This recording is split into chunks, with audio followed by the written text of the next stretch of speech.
Hello everyone. This is the lecture series for GATE in Data Science and AI. So at first we have started with AI course, and in this lecture we are going to discuss about bidirectional search. Okay. So let's discuss this. Okay. So now let us discuss what is bidirectional now. Okay. So what is bidirectional search here?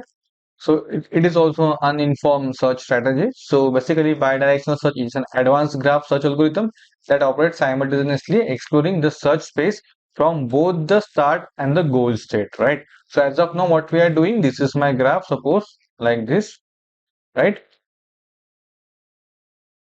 Like this, I have a graph. This is my start node and this is my suppose goal node, right? So we are starting our search from this specific start node and we are following some specific techniques, say DFS, BFS or DLS, and we are seeing whether it is my goal state or not, whether it is my goal state or not, whether it is my goal state or not, and finally we are reaching to this particular goal, that is G. So okay, this is my goal state, then we'll stop our searching, right? Right now in this case what we are doing, we are starting from one particular point and we are trying to find out our goal state, right? So this is what we have discussed up till now.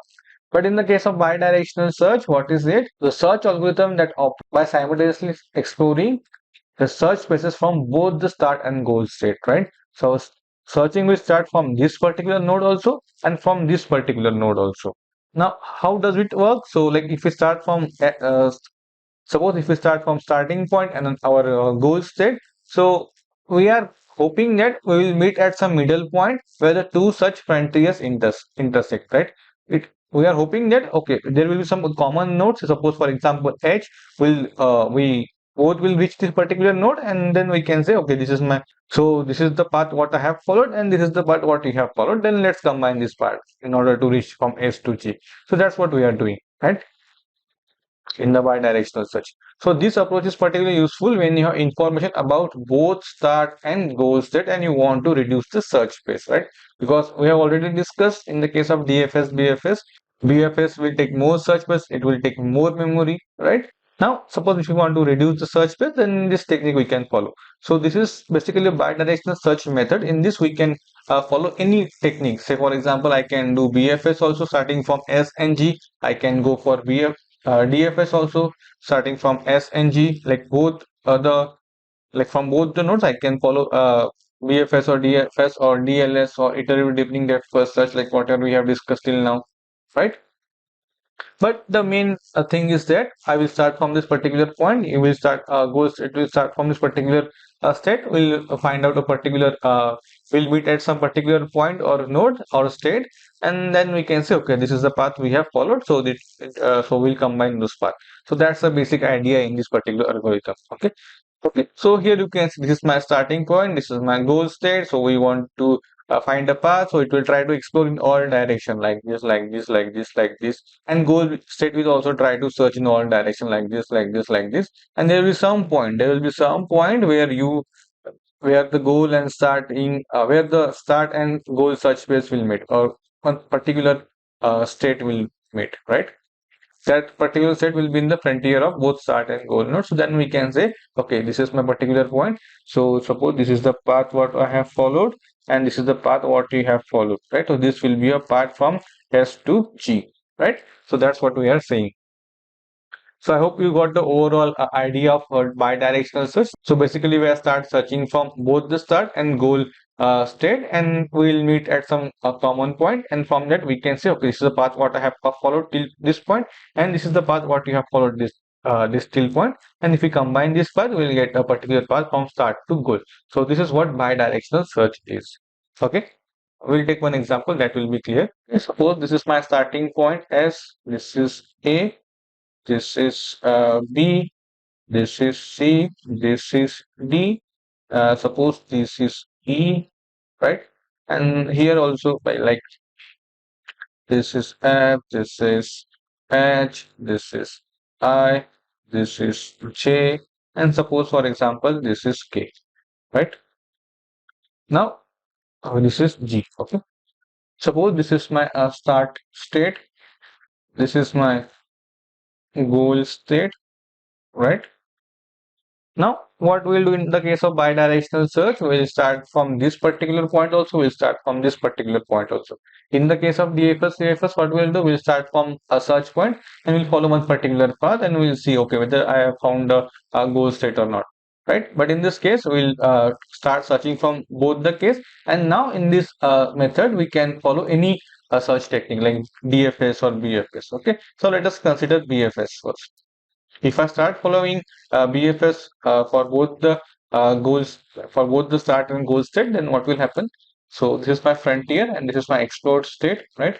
So this is what we have discussed in the previous examples, previous lectures. Here also like frontier and this is my explore state, right? And we are following BFS. So this is my start in the frontier and here is also my starting point, but in this case it's a goal set in the frontier. So I will explore S. I already explored S. I can go to A and B, right? So in explore, yes. Same in the case of G also, I already explored G, right? And but from G I can go to I and J, right? So since BFS follows first in first out principle, right? So in this case, A enter the first, so we'll explore A. From A, I can go to C. I will add C. Here, I enter the first, so I will explore I. From I can go to F. Now from here, B enter the first, like I will explore B. B is not my goal state, and I can add D because I can go from B to D. Similarly, here, J will explore. From J, I can go to H. I will remove J. I will add H in the frontier. It's not my goal state. Now next element in this basically frontier is C, right? So both the searching is going simultaneously. Okay. So here C. From C I can go to E.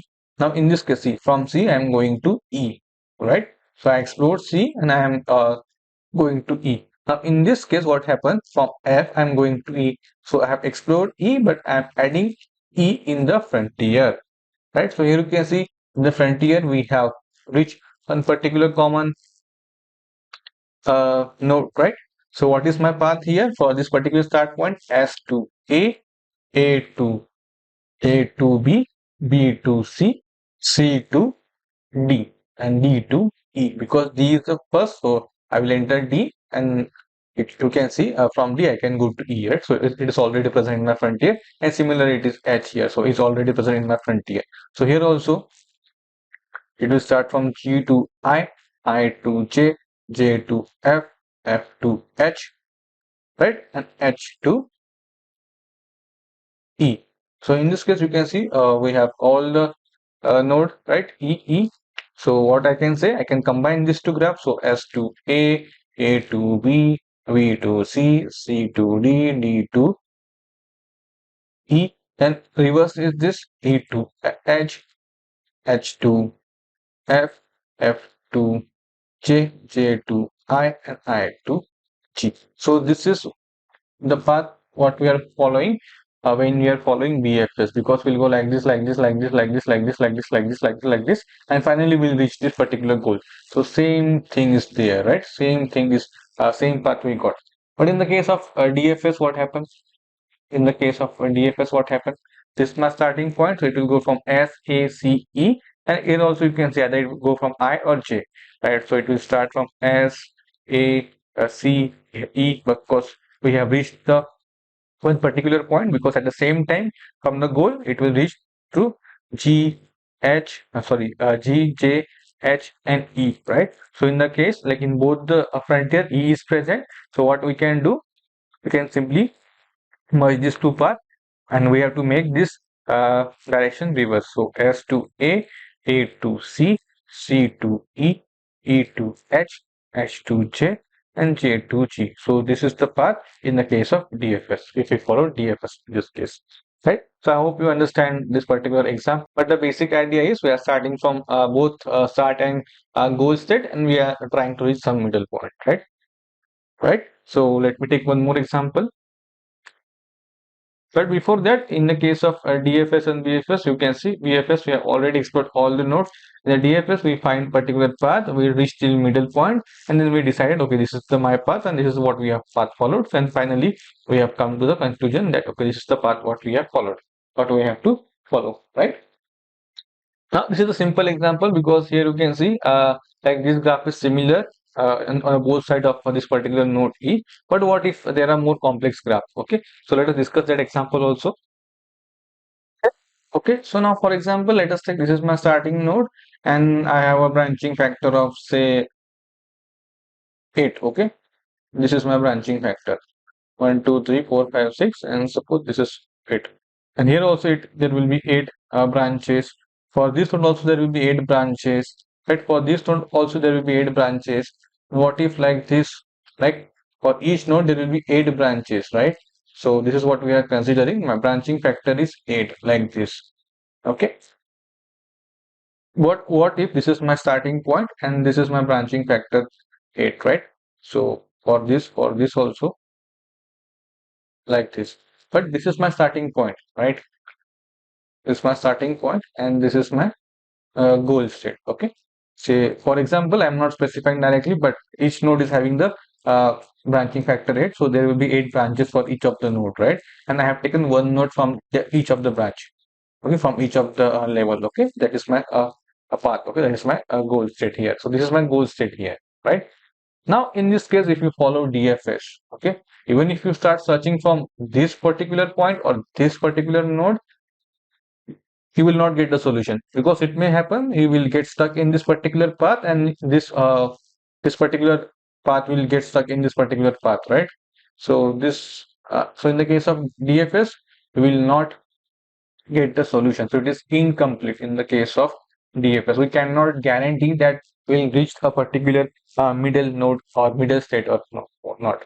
But in the case of BFS, right? In the case of BFS, what we do, we try to follow all the nodes, right? We try to search all the nodes at a particular level, right? In this case, so what will happen? I will come from this particular side and this particular uh, goal node will come from this particular side. So this is the depth D we have. Suppose from this to this we have a depth D, right? From starting to G. So in this case, what happens? We'll reach some middle point if we are using BFS, and that will be at some depth D by 2.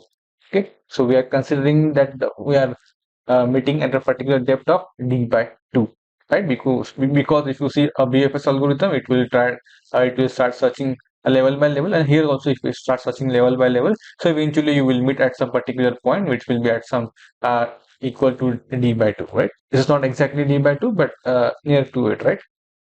So in this case, time and space complexity will be order of b to the power d by 2, right? Because in the case of DFS and BFS, time and complexity is order of b to the power d, but here we are searching from both start and goal end, and there is possibility that we'll reach some middle element. So that's why the time and space complexity in this case is order to the power, in this case is order b to the power d by 2, right?